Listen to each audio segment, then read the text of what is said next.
सर्वधर्मस्थापकस्त्वं सर्वधर्मस्वरूपकः आचार्याणां महाचार्यो रामकृष्णाय ते नमः। यथाग्नेर्दाहिका शक्ति रामकृष्णे स्थिता हि या सर्वविद्यास्वरूपां तां शारदां प्रणमाम्यहम्। शारदां प्रणमाम्यहम्। परतत्त्वे सदा लीनो रामकृष्णसमाज्ञया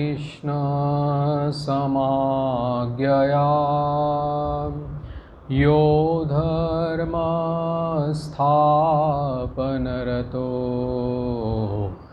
वीरेशं तं नमाम्यहम्। वीरेशं तं नमाम्यहम्।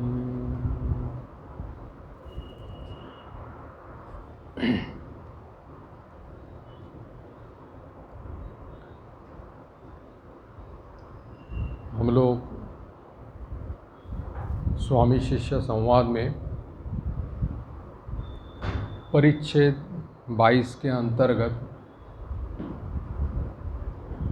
स्वामी जी का जो शिष्य के साथ बेलूर मठ की जो ज़मीन है नई खरीदी गई थी, उसमें भ्रमण करने के लिए स्वामी जी शिष्य के साथ गए थे। उस समय नए मठ को लेकर उनकी जो भी परिकल्पनाएं थी या उस मठ का उद्देश्य क्या होगा, उस मठ के द्वारा क्या क्या काम होंगे, उसकी कार्यप्रणाली कैसे होगी, उस मठ के द्वारा किस प्रकार से ठाकुर के उदार भावों का विस्तार होगा, इसकी विस्तार पूर्वक आलोचना यहाँ पर स्वामी जी ने शिष्य के साथ की थी।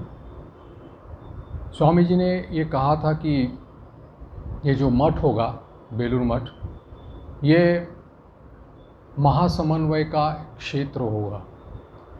ठाकुर ने अपने जीवन में साधना करके सभी भावों का जो समन्वय किया था, उसी समन्वय का एक पीठ स्थान बेलूर मठ बनेगा और यहाँ से ही इस महासमन्वय की किरणें मानो पूरे जगत में छाई जाएगी और ठाकुर का उदार भाव जो है वो पूरे विश्व में फैल जाएगा। जो जिस भाव का पथिक हो न क्यों, लेकिन उसको ठाकुर के इस मठ से सभी प्रकार की पूर्णता उसको अपने जीवन में अनुभव करने को मिल जाएगी। स्वामी जी की ये महती इच्छा थी और इसीलिए उन्होंने शिष्य को कहा कि इसी प्रकार से इस मठ के माध्यम से ही तुम लोग भी ठाकुर का ये जो उदार भाव है लोगों को समझा दो, नहीं तो केवल वेदांत के सिद्धांत पढ़ने से कोई लाभ नहीं होगा। मैं इसलिए यहाँ पर हूँ, स्वामी जी कह रहे हैं कि जो शुद्धाद्वैतवाद जिसको आचार्य शंकर ने पहाड़ों पर रखा था, पर्वतों पर रखा था, तपोवन में रखा था, आश्रमों में रखा था, कुटिया में रखा था, जंगल में रखा था, आज मैं उस वेदांत के सिद्धांत को हर घर लाना चाहता हूँ। हर जगह पर जहाँ लोकालय है, जहाँ जंगल है, जहाँ पहाड़ है, सब जगह वेदांत की दुंदुभी जो है वो बजनी चाहिए। लोगों को इस वेदांत के जो सत्य है उसके बारे में वो परिचित होना चाहिए, क्योंकि वेदांत का जो वेदांत प्रतिपादित जो सत्य है वो सत्य ये है कि तुम स्वयं वो हो, तत्वमसि जो कहा है वही स्वरूप तुम्हारा है। तो ये सुनने का अधिकार तो हर व्यक्ति का है, हर जीव का है। तो इसलिए उन्होंने कहा कि ये इसका गंभीर निनाद जो है वो इस सब जगह से, लोकालय से लेकर के सभी घर घर में इसका दुंदुभी बजानी पड़ेगी और तुम लोग मेरे सहायक बन के इस कार्य में लग जाओ। शिष्य के प्रश्न पूछने पर भी स्वामी जी ने यह कहा था कि तुम लोग केवल ऐसा सोचोगे कि केवल स्वयं ही अनुभूति करोगे और अनुभूति के माध्यम से केवल उसमें ही डूब जाओगे, तो ये नितांत स्वार्थपर होगा। क्योंकि ये जो जैसे कि जिस महान अनुभूति ये जो है, इस अनुभूतियों को 10 लोगों के से या बाकी जो लोग पिपासु है, अध्यात्म पिपासु है, उनके साथ अगर ये तुम बांट नहीं दोगे तो फिर तुम्हारा जीवन व्यर्थ कहा जाएगा। आत्मानुभूति करने के बाद में अगर तुम्हारा इस शरीर का या तुम्हारी अनुभूति का अगर इस दुनिया को कोई लाभ नहीं हुआ तो ये जीवन व्यर्थ है। इसीलिए उन्होंने कहा कि ऐसे इस प्रकार से हम लोगों को स्थावर और जंगम सभी जो चराचर सृष्टि में सभी सर्वत्र इस आत्मानुभूति को प्रत्यक्ष करके या अनुभव करके उस प्रकार की सेवा हम लोगों को करनी पड़ेगी। और इसलिए उन्होंने कहा आत्मोपम्य, जैसे गीता में कहा है कि आत्मोपम्येन सर्वत्र समम पश्यति अर्जुन। तो ये आत्मोपम्य मतलब है आत्मानुभाव या अखंड चैतन्य सत्ता सर्वत्र विराजमान जो है, सर्वत्र परिव्याप्त जो है, मुझ में है, सब बाकी सब जो चराचर सृष्टि में सब में जो है, बस उसको अनुभव करके फिर उसके साथ साथ उसकी सेवा भी करनी चाहिए। स्वामी जी यहाँ पर शिष्य को एक बात कहते हैं कि देखो कि जैसे अनुभूति होने के बाद तुम जिस प्रकार से उस अनुभूति को सब लोगों के साथ में बांटो, कोई फ़र्क नहीं पड़ता। और जैसे कि ठाकुर की उपमा है कि जल जैसा रहता है, जल तरंग उठने से भी जल ही कहा जाएगा, जल स्थिर है तो भी जल कहा जाएगा, या जल में हलचल मच जाई तो भी जल ही कहा जाएगा। वैसे ही ये आत्मानुभूति या अखंड चैतन्य का जो सत्ता जो है, इसमें किसी भी तरह से तुम उसको विचरण करो तो वो इस आत्मोपम्य भाव से अगर व्यावहारिक जीवन में उसको ला पाओगे तो ही हम लोग कहेंगे कि इस व्यावहारिक जीवन का वेदांत जो है। और वास्तविक रूप से ही इस चैतन्य सत्ता जो सब जगह विराजमान है, उसके मूल में लेकिन हम लोग जो विविधता देखते हैं, वैचित्र्य जो देखते हैं, इसका कारण है नाम और रूप। ये नाम और रूप के कारण ही हम लोग उसको विविधता इसकी देखी जाती है। और यही ये भ्रम है, स्वामी जी कहते हैं। और ये अज्ञान के कारण ही या भ्रम के कारण ही ये इसकी वास्तविक कोई सत्ता नहीं है, लेकिन उसको सत्य मान करके ही व्यवहार चल रहा है। जो दिखता है वो वास्तविक है नहीं, लेकिन उसी को ही सत्य मानकर हम लोग व्यवहार कर रहे हैं, उसकी प्रतीति हो रही है। और इसीलिए ये सब कुछ हो रहा है, नाम रूप की सहायता से सब कुछ हो रहा है। इसी को अज्ञान कहा जाता है, भ्रम कहा जाता है। और जैसे ही ये भ्रम हट जाएगा, अब कोई भी वस्तु हो, व्यक्ति हो, स्थान हो, या कोई भी जो दिखने वाली दृष्टिगोचर जो भी है, तो उसको अगर हम लोग देखें क्या कि इसमें से अगर नाम निकाल लो, रूप निकाल लो, तो जो है सो तो है, यानी कि वही अखंड चैतन्य सत्ता है। तो जैसे ये आवरण हट जाएगा, वैसे ही हम लोगों को हमारे इस स्वरूप की अनुभूति हो जाएगी। इसलिए स्वामी जी ने यहाँ पर कहा कि 2 प्रकार के, यानी कि जैसे ठाकुर ने भी अपने जीवन से दिखा दिया, वैसे स्वामी जी ने भी यहाँ पर 2 प्रकार के कर्मयोग फिर से यहाँ पर अभी शिष्य को समझाए। एक कर्मयोग जो है जिसका आचरण करते करते फिर सिद्धि प्राप्त करना, यानी कि अनुभूति प्राप्त करना। और अनुभूति प्राप्त करने के बाद में जो अनुभूति हमको हुई है, उसी के माध्यम से फिर से सेवा करना, यानी कि ज्ञान के पूर्व जो कर्मयोग है वो, और ज्ञान के बाद का कर्मयोग, दोनों प्रकार के। तो इसमें हम लोग कह सकते हैं कि बाकी जो वेदांत के जितने भी आचार्य हो गए आज तक, उनसे स्वामी जी थोड़े से निराले हैं, यानी कि उससे हटकर और या उससे बढ़कर ही कह सकते हैं, कम तो है नहीं। तो इसीलिए उन्होंने ज्ञान के पूर्व का कर्मयोग और ज्ञान के बाद का कर्मयोग दोनों जो ठाकुर ने अपने जीवन में खुद में दिखा दिया, वही सब लोगों को यहाँ पर उन्होंने परिवेशन किया। अब यहाँ पर शिष्य प्रश्न पूछ रहा है कि जब उसने कहा कि अज्ञान की बात चली, तब शिष्य ने प्रश्न पूछा कि ये अज्ञान आया कहाँ से। स्वामी जी कहते हैं कि ये अज्ञान कहाँ से आया है बात मैं बताऊंगा। जब रस्सी को तुम सांप मान करके भय से जब डर के मारे भागने लगे, तब क्या रस्सी सांप बन गई थी? क्या क्या किसके कारण भाग गए? तुम्हारे अज्ञान के कारण ही तुम भाग गए। तो इसलिए सोच करके देखो कि जिस समय तुम रस्सी को रस्सी बोल करके जान पाओगे, तब तुम्हारे अज्ञान को देख करके तुम ही अपने आप में हंस पाओगे कि क्या मैं देख रहा था, क्योंकि नाम रूप मिथ्या उस समय जान पड़ेंगे इसीलिए। और अगर ये नाम रूप मिथ्या है और केवल एकमात्र ब्रह्म सत्ता ही एकमात्र सत्य है, तो फिर जब ये समझ में आ जाएगा तभी हम लोग उसके अपने अज्ञान की तरफ हंस पड़ेंगे। स्वामी जी ये शिष्य को ये समझा रहे हैं कि इसमें ये जो विचित्रता जो है हम लोग जो अनुभव करते हैं, और इसमें हम लोग जो अपना और पराया जो मानते हैं, ये केवल भ्रम के कारण होता है, क्योंकि इसमें हमारी अभी तक अनुभूति नहीं हुई है। और जब इस प्रकार की अनुभूति हो जाएगी, तब जैसे कहा जाता है कि भिद्यन्ते हृदय ग्रंथि छिद्यन्ते सर्व संशया, तो जिसमें सभी ग्रंथियाँ जो है, अज्ञान की ग्रंथियाँ सभी खुल जाएगी और केवल सभी संशयों की निवृत्ति हो जाएगी, द्वंद्वों की निवृत्ति हो जाएगी और केवल एकमात्र वही सत्ता प्रतिभात होने लगेगी। शिष्य ने फिर इस अज्ञान के बारे में आदि अंत की बातें जानने की इच्छा की। तब स्वामी जी ने कहा कि देखो, रस्सी की जो उपमा उन्होंने दी है, वो कहा है कि जिसने वास्तविक रूप से ही इसकी अनुभूति कर ली है, उसको तो केवल रस्सी दिखती है, सांप नहीं दिखता। लेकिन जो रस्सी को सांप के रूप में देखते हैं, वही केवल भयभीत हो जाते हैं। तो इसीलिए पहले था लेकिन दिखाई पड़ता है, अब जब अनुभव हो गया तब उसको दिखाई नहीं पड़ता। लेकिन इसी को लेकर व्यवहार चलता है। इसीलिए दार्शनिक लोगों का कहना है कि ये सत भी नहीं है, असत भी नहीं है, और सत असत से अलग यानी कि अनिर्वचनीय, इसलिए उसको कहा गया है। और इसलिए ये सभी प्रश्नोत्तर या जितने भी संशय है या जितने भी तर्क वितर्क है, ये सब इस भ्रम के राज्य में ही, माया के राज्य में ही पूछे जाते हैं। अगर इसके परे चले जाओ तो फिर कोई प्रश्न का सवाल ही नहीं होता।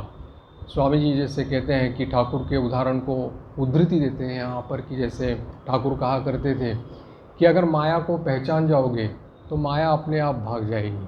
जैसे शेर का मुखौटा पहन करके कोई सबको डरा रहा था, तो उस समय जिसने देखा वो डर गया, तो क्योंकि वो जानता नहीं था, लेकिन किसी ने कहा कि तुम हमारे हरि हो, ऐसा कह करके जब उन्होंने पहचान लिया, तब वो वहाँ से हंसते हंसते दूसरे किसी को डर दिखाने के लिए गया। तो ये है उपमा कि जैसे कि जब तक ये डर है तब तक ही इस अज्ञान की वास्तविक सत्ता है, और ये जब डर खत्म हो जाएगा, यानी कि वास्तविकता जब समझ में आ जाएगी या अनुभव आ जाएगा, तब फिर वो उसका अस्तित्व कहाँ है ही नहीं, कब था, कहीं था ही नहीं। इस प्रकार से शिष्य पूछता है कि ये अज्ञान आया कहाँ से। स्वामी जी उसी बात को दोहराते हैं, कहते हैं कि जो चीज़ है ही नहीं वो आएगी कहाँ से। शिष्य पूछता है कि इस जीव जगत की उत्पत्ति क्यों कैसे हो गई। तो बोले हैं कि इसको नाना रूपों में, नाना नाम रूप दे करके ही इसको नाना रूपों में और नामों में हम लोग उसको देख रहे हैं। शिष्य पूछता है कि फिर ये मिथ्या नाम रूप भी क्यों और कहाँ से आ गया।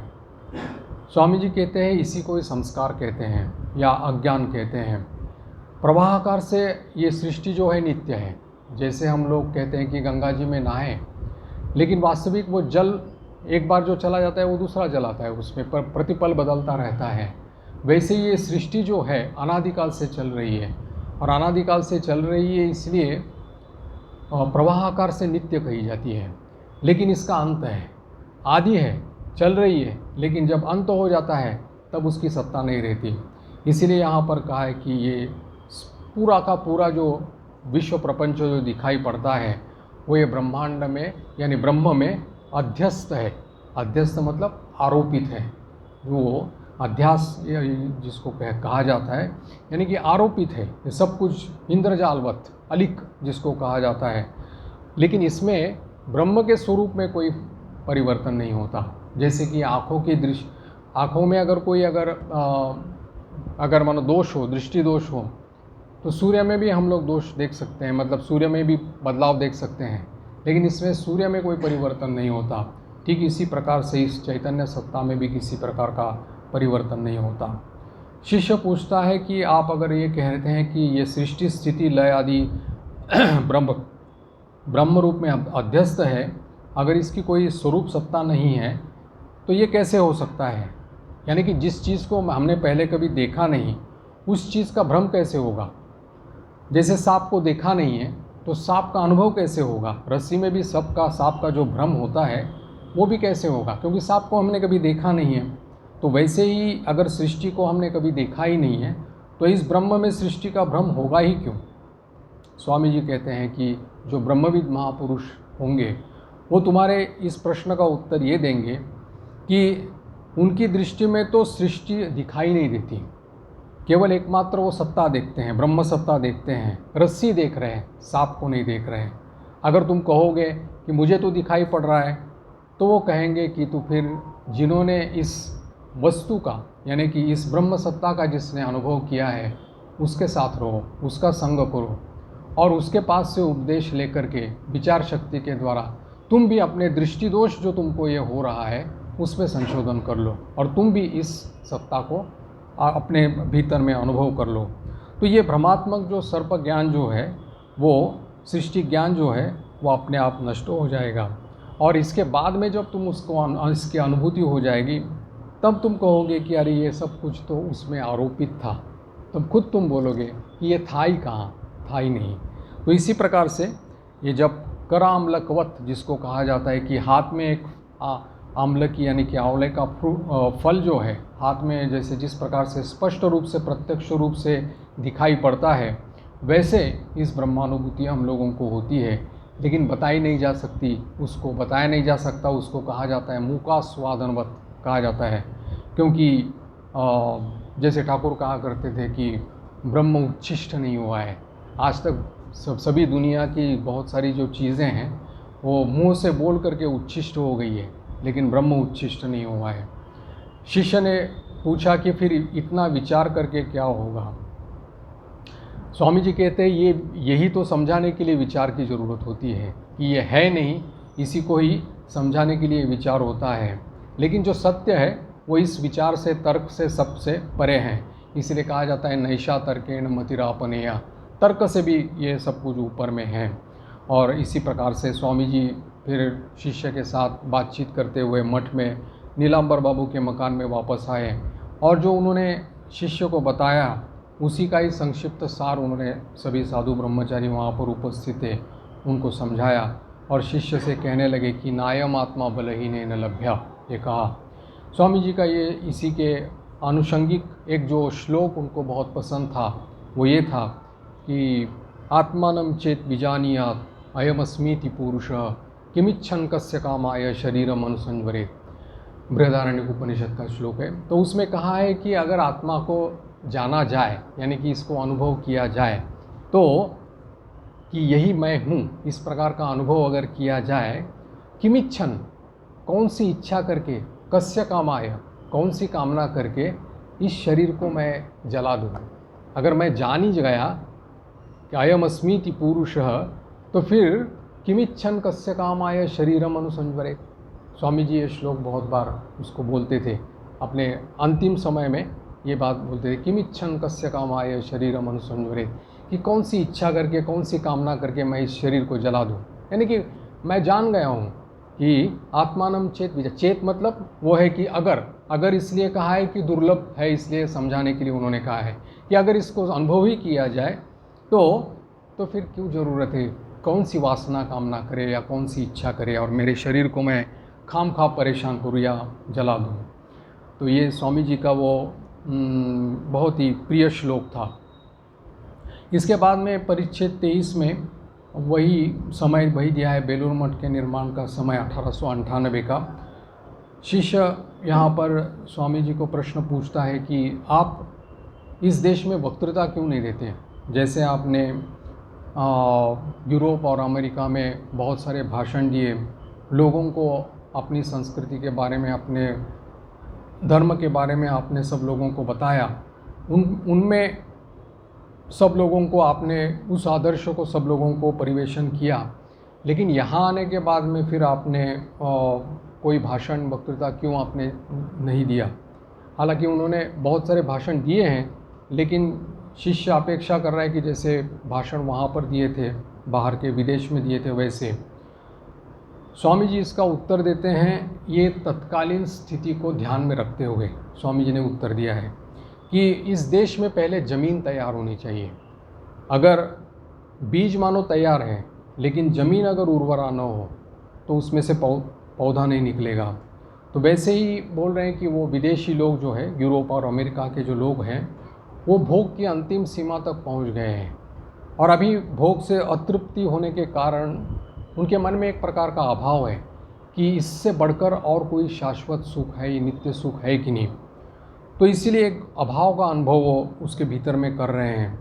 स्वामी जी कह रहे हैं कि लेकिन तुम्हारे देश में न योग है न भोग है, तुम लोगों के पास कोई खाने की चीज़ नहीं है। वो उस समय की बात चल रही है। न अन्न है न वस्त्र है।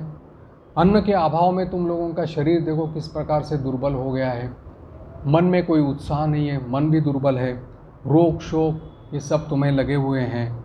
ऐसे जगह पर जहाँ पेट में अन्न नहीं, वहाँ भाषण दे करके क्या लाभ होगा? शिष्य ने कहा कि लेकिन आपने ही तो कहा था कि ये भारत जो है धर्म भूमि है, पुण्य भूमि है, कर्म भूमि है। यहाँ जिस प्रकार से लोग धर्म को समझते हैं, वैसे और कोई विदेश में भी कोई नहीं समझ सकता। ये तो आपने ही कहा था, तो फिर क्यों नहीं फैलाएगा इसका? स्वामी जी कहते हैं कि अरे धर्म कर्म करने के लिए पहले पेट में अन्न तो जाना चाहिए, पहले पेट तो भर जाए। अगर पेट ठंडा न हो तो कौन सा धर्म और कौन सा कर्म काम में आ जाएगा? देखते हो ना, ये पूरा देश जो है वो पेट की चिंता से बेचैन है।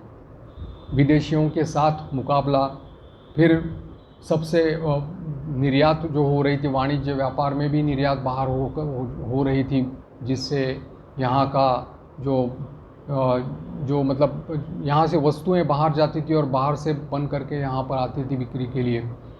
और फिर दूसरा है कि हजारों साल पराधीन रहने के कारण ये तुम्हारे भीतर में जो ये दास सुलभ ईर्ष्या है, और इसके कारण तुम्हारा मतलब पूरा तुम्हारी जो जीवनी शक्ति जो है उसको खा डाला है उसने। इसीलिए धर्म की कथा अगर सुनानी हो, धर्म कर्म की, तो पहले पेट की चिंता दूर करनी होगी। केवल व्याख्यान देने से लाभ नहीं होगा। शिष्य कहते हैं, पूछता है कि फिर हमें क्या करना चाहिए? स्वामी जी कहते हैं, इसीलिए कुछ त्यागी पुरुषों की आवश्यकता है, जो केवल अपने परिवार के लिए न सोच करके दूसरों के लिए अपना जीवन उत्सर्ग करने के लिए मानो तैयार हो। इसीलिए मैं ये मठ की स्थापना कर रहा हूँ कि यहाँ जो त्याग और वैराग्य का भाव लेकर के जो लोग आएंगे, वो यहाँ पर मैं शिक्षा समाप्त करने के बाद में फिर गांव-गांव में जाकर के, घर-घर में जाकर के उन लोगों को वर्तमान की जो शोचनीय अवस्था है उसके बारे में बता देंगे, और साथ ही साथ धर्म के तत्वों को, सिद्धांतों को भी वो सबको परिवेशन करेंगे, सरल भाषा में समझा देंगे। और ये हमारा जो देश है, ये जो देश की जो साधारण जनता है, मानो एक सोया हुआ विराट जानवर है, बोलते स्लीपिंग जायंट।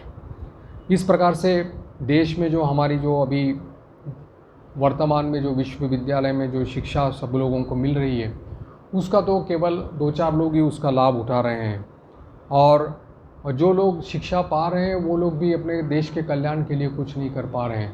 स्वामी जी कहते हैं बेचारे करेंगे भी कैसे, क्योंकि जैसे ही शिक्षा ख़त्म हो जाती है फिर वो परिवार का जिम्मेदारी उनके ऊपर में आ जाती है, और फिर उसको वहीं कहीं ना कहीं नौकरी, छोटी सी नौकरी जैसे क्लर्क की नौकरी हो, कहीं डिप्यूटी की नौकरी हो, और कोई नौकरी खोजनी पड़ती है, क्योंकि परिवार का भरण पोषण उसको करना है। और यही हुआ शिक्षा का परिणाम। और फिर उसका ही अगर पेट भरने में और भरण पोषण करने में ही अगर उसकी पूरी शक्ति का व्यय हो, तो फिर ये उच्च कर्म या आदर्श का चिंतन करने की शक्ति उसमें कहाँ से आएगी? जब ये अपना स्वार्थ ही सिद्ध नहीं होता उसका, तो दूसरों के लिए क्या करेगा? शिष्य पूछता है कि फिर इसके लिए कोई उपाय है? स्वामी जी कहते हैं कि अवश्य है, क्योंकि ये धर्म जो है हमारा सनातन धर्म का देश है। अभी बिल्कुल इसकी पराधीनता के कारण में इसकी अवनति जरूर हुई है, लेकिन ये उठेगा। अभी स्वामी जी प्रॉफिटिक स्टेटमेंट कर रहे हैं यहाँ पर भविष्य के बारे में। बोले हैं कि ऐसा उठेगा कि दुनिया देखकर दंग रह जाएगा। जो देखते हो कि जैसे समुद्र में लहर आती है, तो उस समय जहाँ पहले डिप्रेशन जिसको बोलते हैं, जैसे जितना नीचे उसका ये जाता है, खाई हो जाती है, उतने ही ज़ोर से वो लहर तरंग जो है ऊपर उठती है। ठीक वैसे ही अभी हो रहा है। पूर्वाकाश में बोलते हैं कि अरुणोदय हो गया है, बस सूर्य उदय होने में अभी विलंब नहीं है। ठाकुर के आगमन को लेकर के स्वामी जी यहाँ पर कह रहे हैं, तुम इसलिए कमर कस करके तैयार हो जाओ और मेरे साथ तुम लोग काम करो। बोलते कि गांव-गांव में जा कर के, बस्ती बस्ती में जा कर के लोगों को समझा दो कि आलस का त्याग करके शिक्षा ग्रहण करेंगे, और हमारा जो इस वर्तमान में समाज की जो अवनति है उसका कारण भी बता देंगे, और सबको तुम जागृत करोगे, और सभी शास्त्र के जो तत्व है या सिद्धांत जो है उसको सबको सरल भाषा में समझा दोगे। बोले कि धर्म के जो तत्व है या हमारे सिद्धांत है उसमें किसी का एक का अधिकार नहीं है, सबका अधिकार है और समान अधिकार है। इसीलिए सबको इसके बारे में अवगत कराना होगा, परिचित कराना होगा। सबको इस धर्म के तत्वों के बारे में सरल भाषा में समझाना होगा, यहाँ तक कि उसकी जो दैनंदिन जो जैसे वो अर्थ उपार्जन कर पाएँ, उसके लिए उसका वाणिज्य है, व्यापार है, कृषि आदि जो है उसके बारे में भी उसको विशेष उपदेश देना पड़ेगा। और फिर अगर ये नहीं तुम कर पाओगे इतना सारा पढ़ने लिखने के बावजूद भी, तो तुम्हारे वेदांत पढ़ने से कोई फ़ायदा नहीं है। शिष्य कहता है कि महाराज हम में शक्ति कहाँ है? अगर आपके भीतर जितनी शक्ति है उसकी शतांश शक्ति भी हमारे भीतर होती तो हम धन्य हो जाते और दूसरों को भी धन्य कर सकते। स्वामी जी कहता है कि तुम मूर्ख हो, शक्ति क्या कोई दूसरा देता है क्या? बोलते हैं कि तेरे भीतर ही ये सब कुछ शक्ति मौजूद है और समय आने पर ये शक्ति प्रकट हो जाएगी। फिर तुम एक काम करो, केवल काम में लग जाना। अब स्वामी जी यहाँ शक्ति उन्मोचन करने का या शक्ति का उन्मेष होने का एक सूत्र यहाँ पर बता रहे हैं। वो बोलते हैं कि दूसरों के लिए अगर थोड़ा सा भी काम करोगे, अपने आप को भूल करके निस्वार्थ भाव से, अपना अहम छोड़ करके, तो ये शक्ति जाग उठेगी। यहाँ तक कि दूसरों के लिए अगर निस्वार्थ भाव से सोचोगे, उससे भी तुम्हारी शक्ति बढ़ जाएगी। ये निस्वार्थता का सूत्र स्वामी जी ने बताया है। हालांकि स्वामी जी का कर्मयोग जो है वो पूरा इसी निस्वार्थ भाव पर ही, यानी कि उसकी बुनियाद पर खड़ा है। तो ये निस्वार्थ भाव जितना हमारे भीतर, अपने भीतर में आता जाएगा, उतना ही भीतर से शक्ति का स्रोत जो है अपने आप खुलता जाएगा। 5 मिनट भी स्वामी जी कहते हैं, 5 मिनट और 10 मिनट भी अपने आप को भूल करके किसी दूसरे की सेवा अगर कर पाओगे, तो देखोगे कि कितना तुम्हारा मन निर्मल हो जाता है, चित्त शुद्ध हो जाता है। तो दूसरों के लिए सोचने से, परार्थ भाव से सेवा करने से, अपना न सोच करके, तो ये शक्ति अपने आप भीतर से प्रकट हो जाएगी। उसके लिए कोई कृत्रिम उपाय करने की आवश्यकता नहीं है। और इसलिए कहा है कि अगर तुम लोग दूसरों के लिए परिश्रम करते करते, सेवा करते करते के लिए अगर मर भी जाओगे, तो उसे देख करके मुझे प्रसन्नता होगी। शिष्य पूछता है, तो फिर मेरे ऊपर जो लोग निर्भर है, परिवार के लोग, तो उनका क्या करूं? स्वामी जी कहते हैं कि जो दूसरों के लिए काम करता है, परार्थ यानी कि सेवा भाव से दूसरों के कल्याण के लिए जो काम करता है, भगवान उसका योगक्षेम स्वयं वान करते हैं। योगक्षेमम वहाम्यम जैसे कहा है। और गीता में ये भी कहा है कि नहीं कल्याण कृत कश्चित दुर्गतिम तात गच्छति। उसका कभी अकल्याण नहीं होता, अमंगल नहीं होता। स्वयं भगवान उसके भरण पोषण का भार स्वयं उठाते हैं। फिर स्वामी जी कहते हैं कि त्याग ही असली बात है। बिना त्याग से कोई दूसरों के लिए 16 आना प्राण लेकर के काम नहीं कर सकता, क्योंकि एकमात्र जो पूर्ण त्यागी है वही समभाव से सबको देख सकता है और उसी समभाव से सबकी सेवा भी कर सकता है। वेदांत में भी कहा है कि सभी को समभाव से देखना है। और तुम अगर ये कहोगे कि तेरे दरवाजे पर स्वयं प्रभु आकर के अनाहार है जो वस्त्रहीन है, जिनको मदद की आवश्यकता है, उसको देख कर के भी केवल अपने परिवार के भरण पोषण के लिए तुम लोग रहोगे, पेट पूजा करने लगोगे, तो फिर ये पशु जैसा व्यवहार हो जाएगा। शिष्य पूछता है कि क्या दूसरों के लिए काम करने के लिए समय समय धन की आवश्यकता होती है, वो कहाँ से आएगा? स्वामी जी कहते हैं कि मैं कहता हूँ कि जितनी शक्ति तुम्हारे भीतर है, पहले उससे ही तो काम शुरू कर दो। धन के अभाव से यदि कुछ नहीं दे सकता तो न सही, लेकिन दो मीठी बात तो कह सकते हो, दूसरों के चेहरे पर तो मुस्कान या हास्य तो ला सकते हो, दो एक सदुपदेश तो दे सकते हो, क्या इसमें भी कोई धन की आवश्यकता है? शिष्य कहता है हाँ, इतना तो मैं कर सकता हूँ। स्वामी जी कहते हैं कि कर सकता हूँ कहने से नहीं होगा, मुंह से कहने से नहीं होगा, जो कर सकता है वो मुझे करके दिखा, या और अगर तुम कर पाओगे तो ही मैं समझूंगा कि तेरा मेरे पास आना सफल हो जाएगा। कितने दिनों का ये जीवन है। बोलते हैं कि संसार में जब आया है तब कोई एक स्मृति छोड़ करके चले जाओ, तो नहीं तो फिर वो पेड़ पत्थर जैसे आते हैं, वो नष्ट भी हो जाते हैं। कितने बार मानो जन्म लेते हैं, कितने बार मरते हैं। तो इसीलिए स्वामी जी कह रहे हैं कि मेरे द्वारा दिखाया गया या मेरे द्वारा सिखाया गया वेदांत तब सार्थक हो जाएगा। और जाकर सभी लोगों को बता दो कि तुम्हारे भीतर में शक्ति, अनंत शक्ति है, उस शक्ति को जागृत कर दो। केवल अपनी मुक्ति लाभ करने से क्या फ़ायदा? जो अपनी मुक्ति की केवल कामना करता है वो तो महास्वार्थपर है। और इसलिए कहते हैं कि इस मुक्ति की आकांक्षा भी तुम छोड़ दो, मैं जिस काम में लगा हूँ उसी काम में लग जाओ। स्वामी जी ने ये बहुत बड़ी बात यहाँ पर कह दी है। देखा जाता है कि स्वामी जी के जितने भी शिष्य उन्होंने जिनको प्रेरणा दी है, वो सभी लोगों ने सचमुच ही मुक्ति को तुच्छ ही किया है। चाहे कोई भी सेवा काम हो, स्वामी जी के कर्मयोग को पढ़ करके काशी सेवाश्रम में जो काम शुरू हो गया था, स्वामी जी ने अपने दो शिष्य कल्याणानंद और निश्चयानंद को हरिद्वार में भेजा था। स्वामी जी ने और भी बहुत जहाँ उन ऐसे शिष्यों को वहाँ पर भेजा था।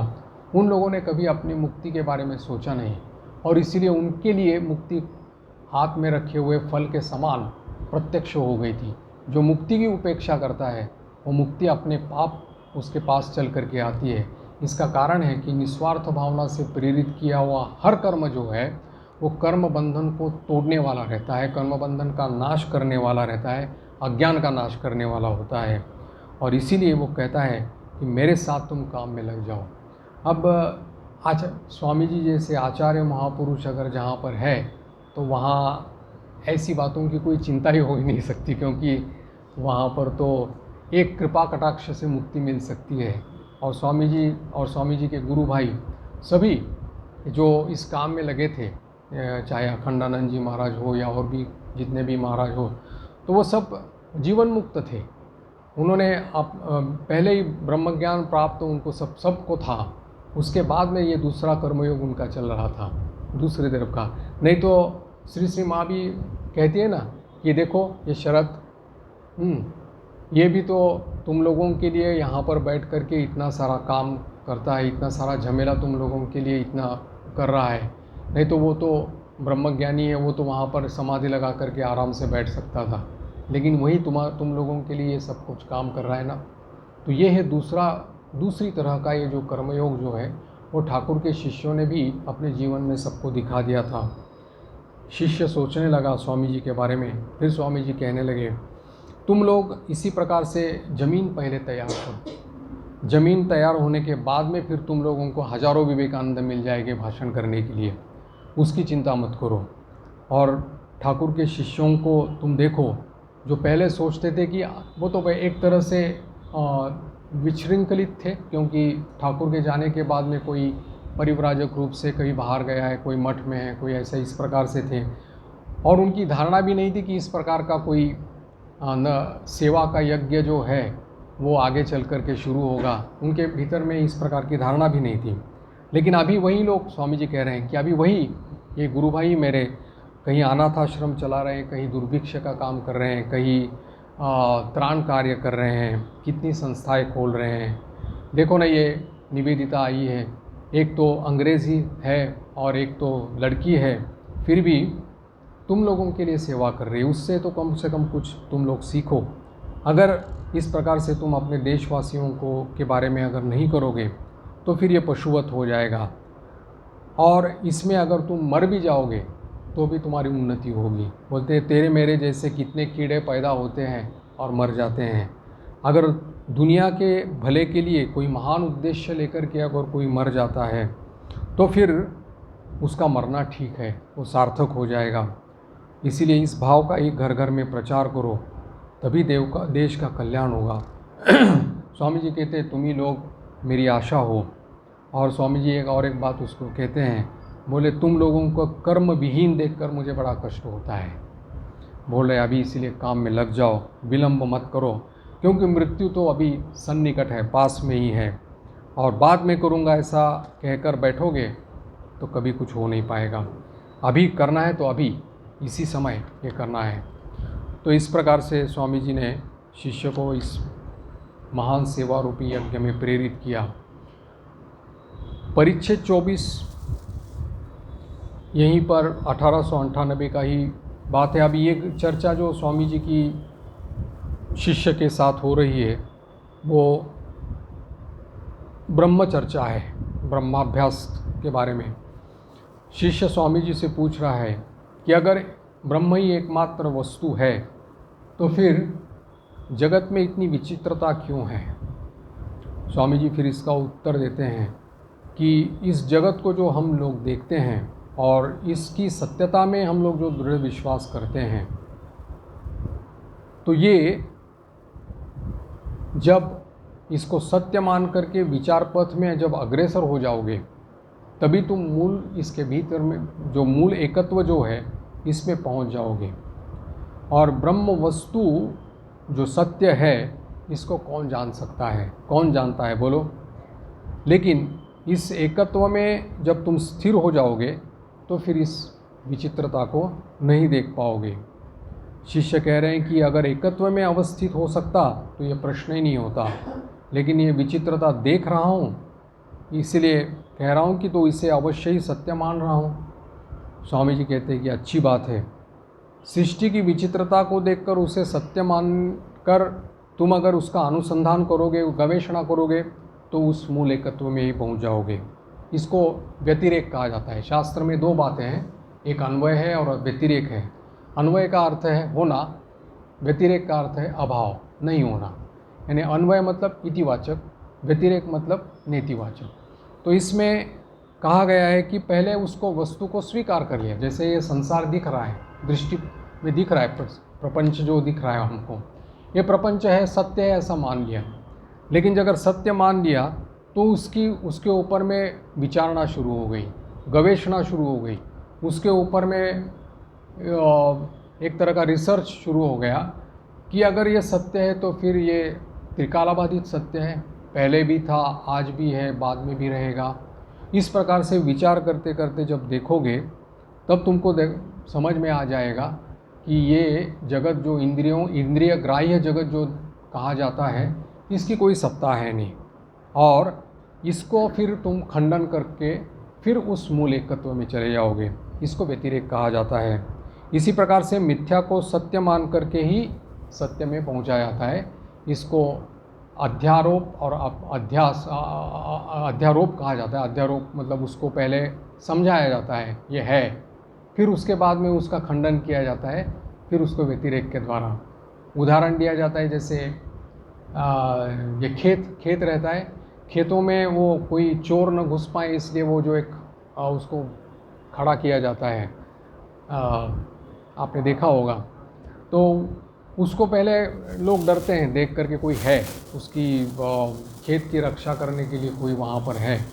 लेकिन कोई अगर जा कर के वहाँ उसके पास जाए और उसको देखें, उसको स्पर्श करे और फिर उसके बाद में उसको कहे कि ये सत्य नहीं है, ये सत्य नहीं है करके उसको अगर गिरा दे और उसको कहे कि ये सत्य नहीं है, तो ये हो गया अपवाद। अध्यारोप हो गया, उसको सत्य मान लिया। अपवाद हो गया, उसको गिरा करके ये सत्य प्रमाणित कर दिया कि ये सत्य नहीं है। इसलिए अध्यारोप अपवाद ये दोनों के माध्यम से इस सत्य वस्तु को हमेशा प्रतिपादन किया जाता है। इसलिए शंकराचार्य का जो अध्यास भाष्य है, जिसमें ब्रह्म सूत्र के ऊपर में जो उन्होंने भूमिका लिखी है उसको अध्यास भाष्य कहते हैं। उसमें उन्होंने ये स्पष्ट रूप से कहा है कि युष्मद अस्मत् प्रत्यय गोचर्यो, ये सब पूरा प्रपंच जो दिख रहा है, युष्मद अस्मत्, युष्मद मतलब तुम और अस्मत् मतलब मैं और मैं भिन्न, मैं मतलब आत्म चैतन्य, आत्म चैतन्य से भिन्न जो भी है वो, इसके भीतर में ही सब कुछ ये व्यवहार चल रहा है। अहम इदम मम इदम, ऐसा इस प्रकार का ये व्यवहार चल रहा है। इति नैसर्गिको अयम लोक व्यवहार कहा जाता है। सत्यानृत्य मिथुनीकृत्य कहा है। सत्य और अनृत, सत्य भिन्न जो अनृत, अनृत मतलब अनित्य जो है, इन दोनों का मिश्रण देखा गया है आपात दृष्टि में, वास्तविक नहीं। और इसको देख करके ही ये पूरा व्यवहार चल रहा है, मैं और मेरा, इस प्रकार का व्यवहार चल रहा है। वो अध्यास भाष्य जो है शंकराचार्य के द्वारा लिखा गया जो अध्यास भाष्य है, वो सृष्टि का जो रहस्य है उसके बारे में आज तक किसी आचार्य ने इस प्रकार का अध्यास भाष्य जो लिखा है, आज तक किसी आचार्य ने इस प्रकार का भाष्य नहीं लिखा है जो सृष्टि के बारे में, और उसमें ऐसा न्याय संगत, तर्क संगत, युक्ति संगत, जिसमें कहीं किसी भी बात का आप लोग खंडन नहीं कर सकते, ऐसा अध्यास भाष्य है। अगर पढ़ने का कभी मौका मिला तो पढ़ सकते हैं आप।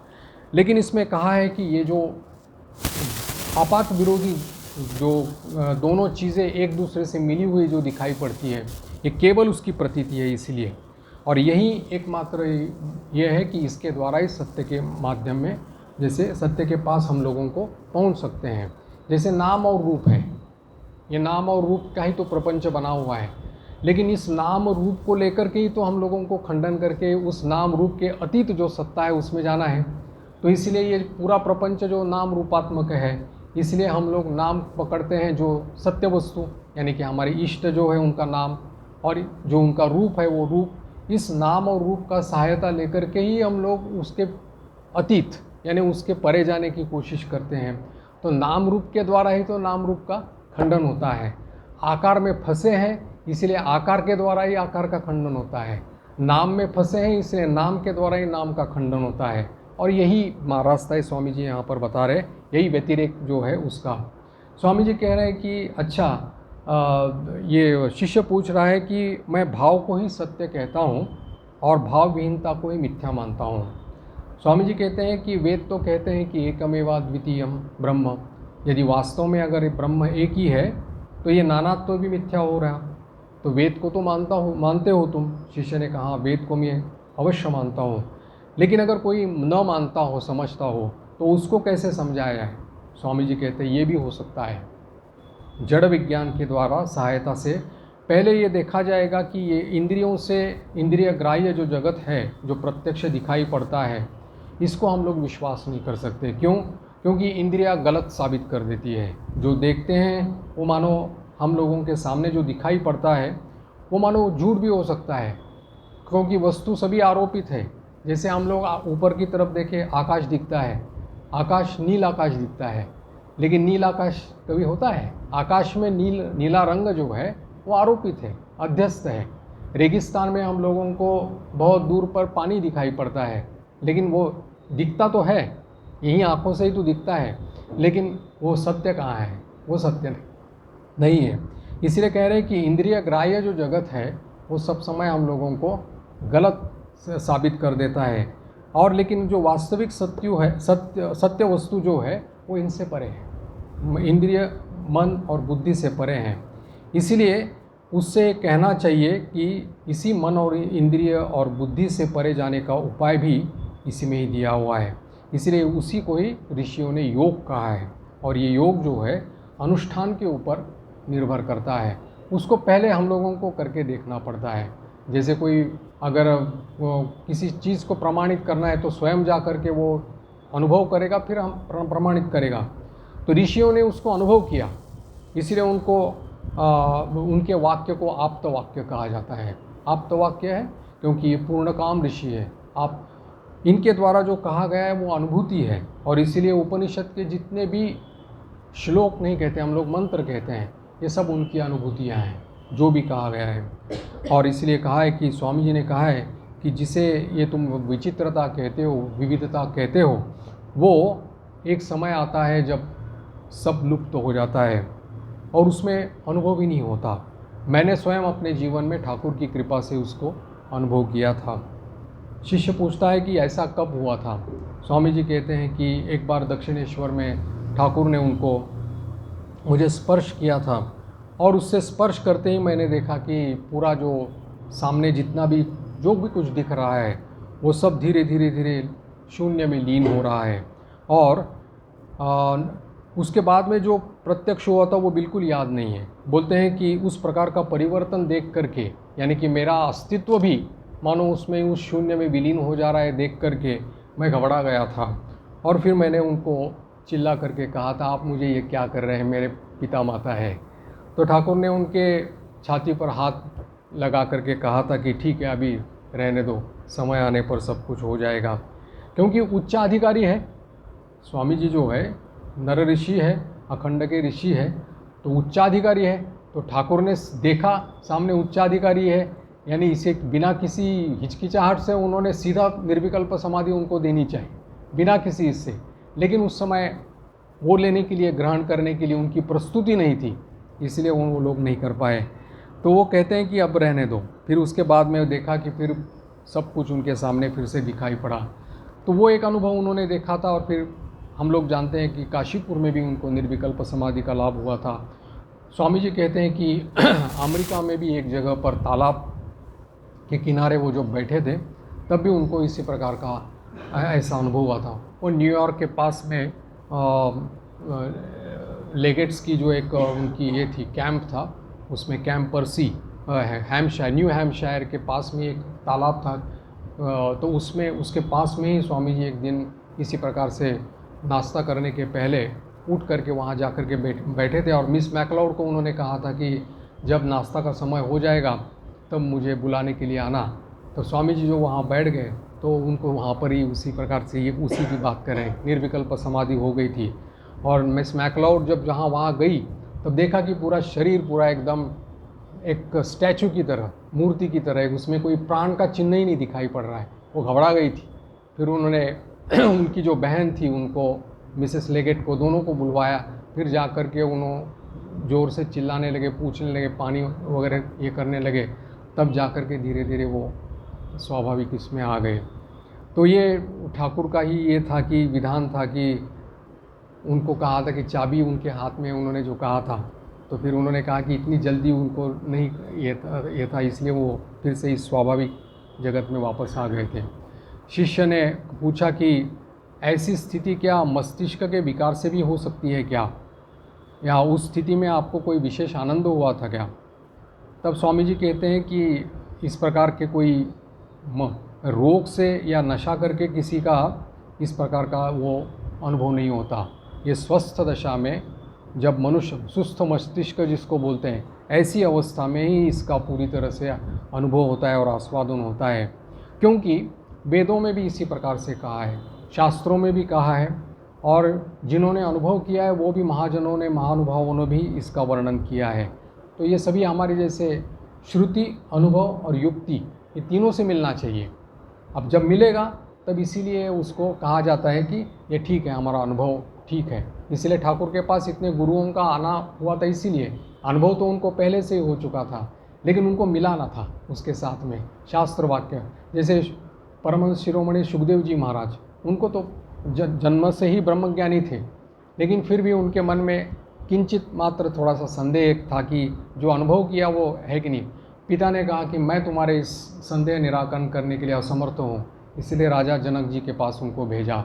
और फिर उन्होंने जब उनकी परीक्षा ली तब उन्होंने कहा कि जो तुमने अनुभव किया है और जो तुम्हारे पिता ने तुमको बताया है और मैं भी कह रहा हूँ, वही तुम हो, वही सत्य है, ऐसा करें। अब इसके ऊपर कोई संदेह मत करो, इस प्रकार से। तो इसमें यानी कि देखा जाता है कि ज्ञान प्राप्त करने के बाद में भी जब इससे शास्त्र के साथ जब उसको मिलाया जाता है, या महानुभावों के अनुभव के साथ जब उसको मिलाया जाता है, युक्ति के साथ, श्रुति के साथ उसको जब मिलाया जाता है, तब उसका कोई ये नहीं, संदेह का कारण नहीं होता। इसलिए उसको कभी मस्तिष्क की विकृति नहीं कह सकते। तो आज यहीं पर हम लोग विराम कर देंगे। ओम शांति शांति शांति। हरि ओम तत्सत्। श्री राम कृष्णार्पणमस्तु।